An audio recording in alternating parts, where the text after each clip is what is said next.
My name's Derek Wilcox. I'm 32 years old. I grew up in Taylorsville, North Carolina. I have a PhD in sport performance and physiology, and I'm a coach for RP.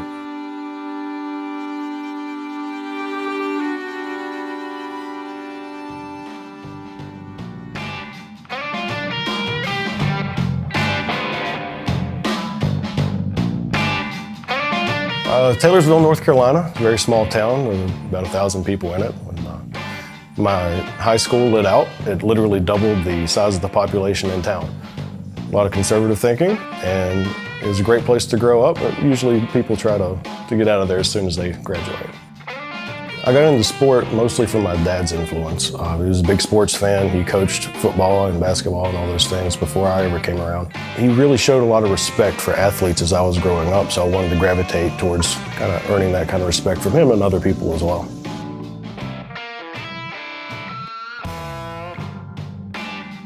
I started lifting the summer before I started high school, primarily for football.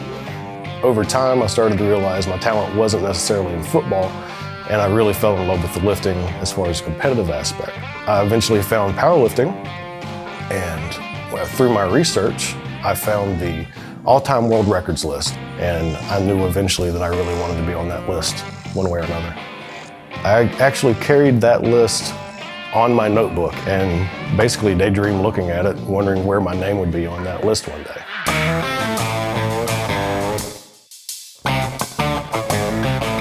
I eventually turned professional after 4 years of powerlifting primarily training, and I competed in the pro ranks for about a decade.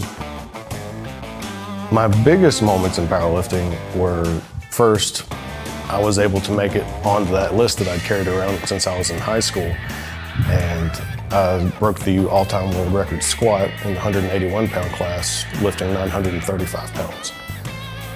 That was a really big day for me. It was kind of a validation for the kid inside me that always wanted to have that claim that I was the best in the world at something. And then 3 years after that, at 194 pounds, I was the lightest person to ever squat 1,000 pounds.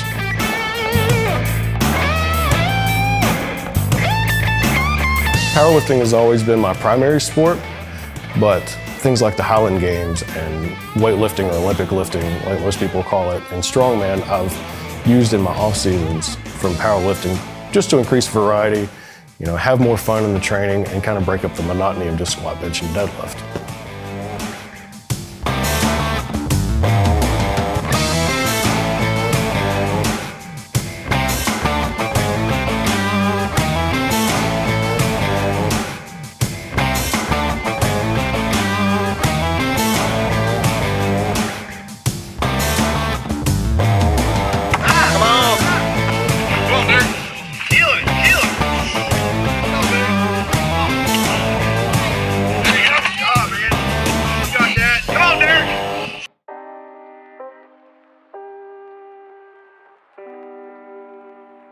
I just retired from powerlifting this past September. It was a very hard decision for me because ever since I was young in high school, I had that single focus of trying to be the best in the world at that sport.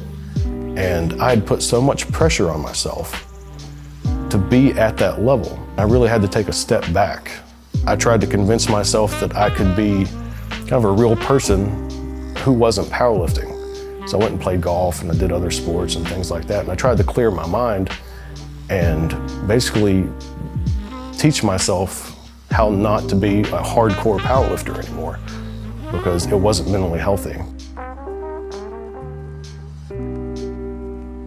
I used music to give myself that mental release.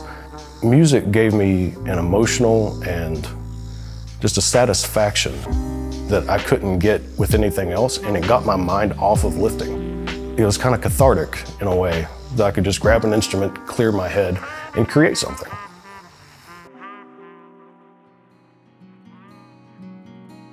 I started working for Renaissance in 2014.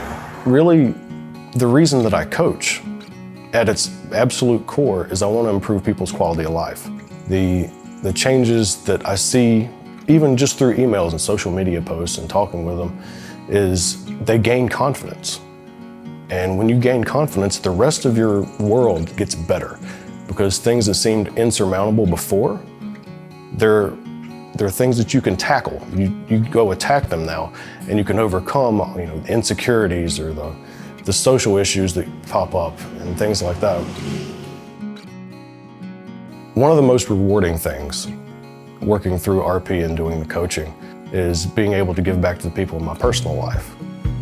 My dad really sacrificed a whole lot of things for me when I was growing up. One of the passions that we shared when I was really young was cars and drag racing. In his 1978 Trans Am, it was a 4-speed, and when I was riding in the passenger seat, he'd tell me when to shift the car for it. So he'd push in the clutch, and I would take the shifter and put it down in second, up into third, and I'd have to use both hands because I was still really young then. And after the lumber business went down, he had to sell it. And I've only seen my dad get real emotional 2 times in my life. One was when his father died, and 2 was when he had to sell those cars. I found a 1978 Trans Am, and I was able to finally give that to him, and the payoff for 9 months of work getting that car ready was absolutely worth it. It was one of the best moments of my life. What the hell? You're kidding me.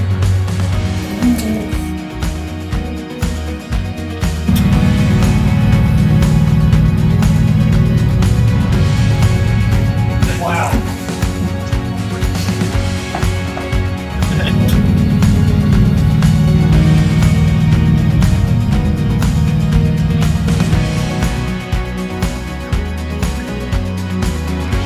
I'm Wilcox, and I'm the Renaissance Dad.